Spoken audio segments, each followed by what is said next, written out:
Breaking tonight, it's been less than 3 days since Donald Trump became President-elect Trump.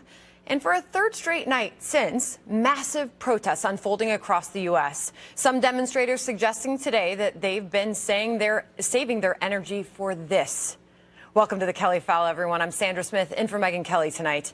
We have a live look for you at Miami, Fort Worth, Atlanta, and New York tonight, where the usual Friday night festivities are being put on hold as hundreds of people take to the streets protesting President-elect Donald Trump. And while things may be tense right now, it was a different story in the city of Portland, Oregon last night, where an initially peaceful protest involving some 4,000 people wound up descending into what police designated a full-on riot.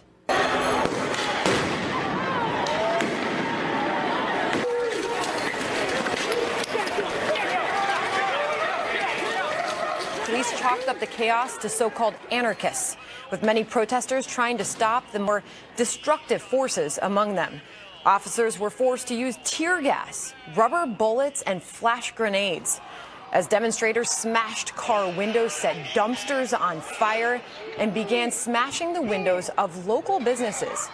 The words "capitalism kills" reportedly spray painted on one convenience store, as other businesses were seemingly targeted at random.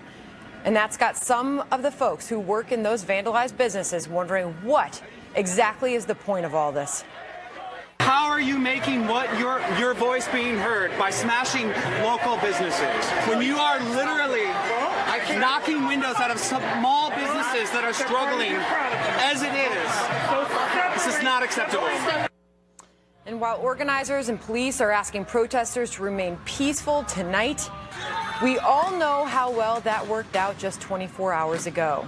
Sheriff David Clark and Julie Roginski join us in moments on the unrest that we're seeing tonight. But first, we go to reporter Kelsey Watts of Fox affiliate KPTV in Portland for a live report. Kelsey, what are you seeing there?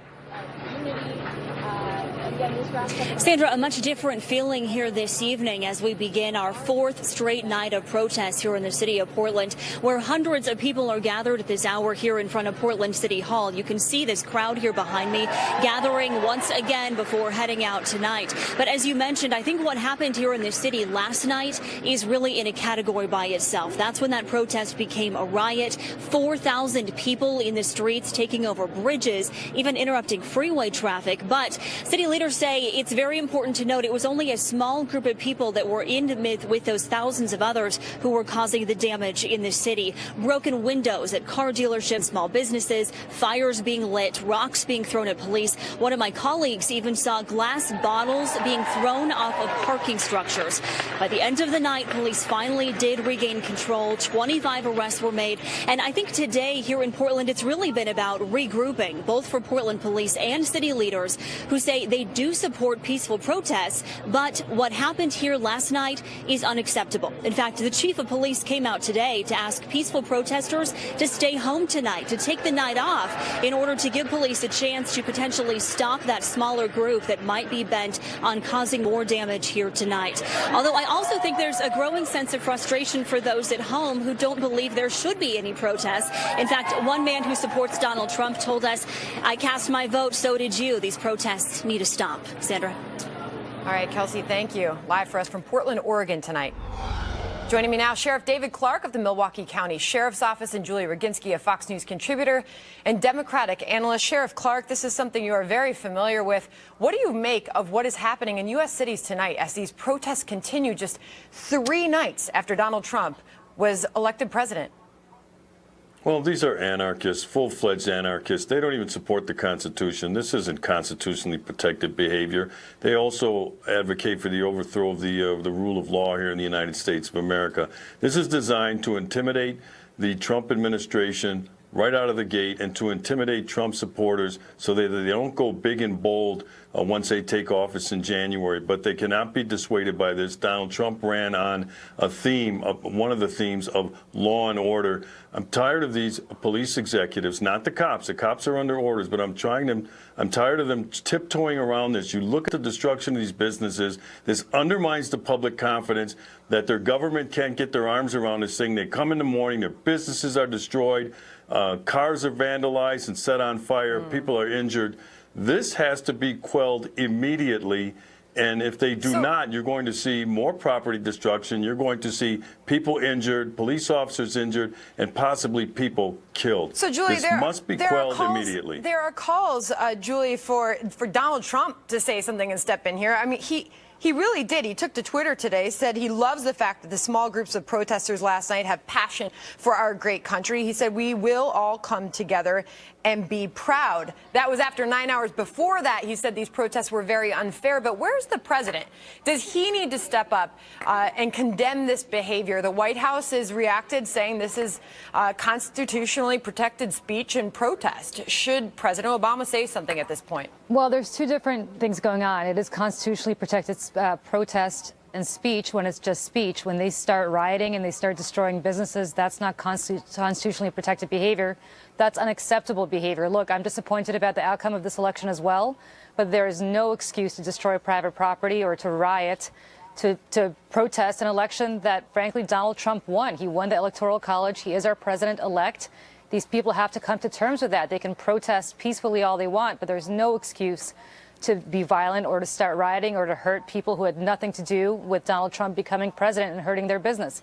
I will say I think it would be very helpful, and I'm not sure if this is possible, for Donald Trump and the president to release a joint statement calling on people to, if they want to protest peacefully and to stop rioting. There is no reason that this behavior needs to happen. And I think it would be very helpful in a bipartisan manner if they both did that jointly to show that we have a peaceful transition from one administration to the next. And this is a bipartisan issue. I mean, you look at this crowd right now, and protesters in L.A. said that they were taking a break and saving their energy for the weekend. So we don't know where this is going.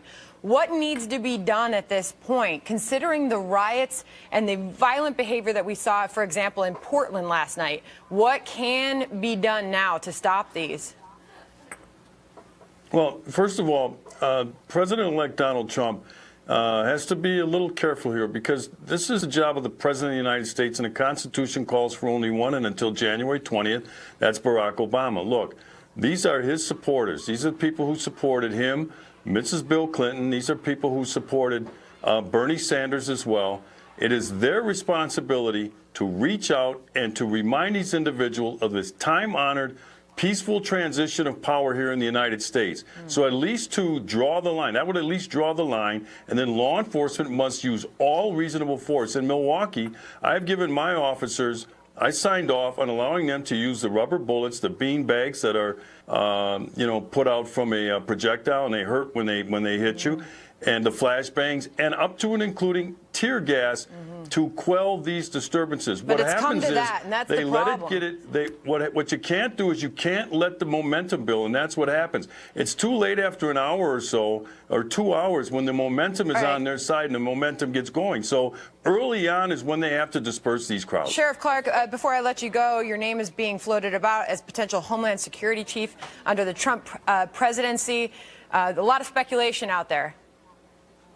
Well, we're a long ways from that. Look, I supported Donald Trump because I thought this country needed his leadership.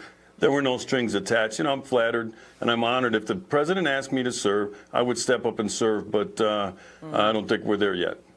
All right. Sheriff Clark and Julie Roginski, thank you. Thanks. Thank you. All right. Well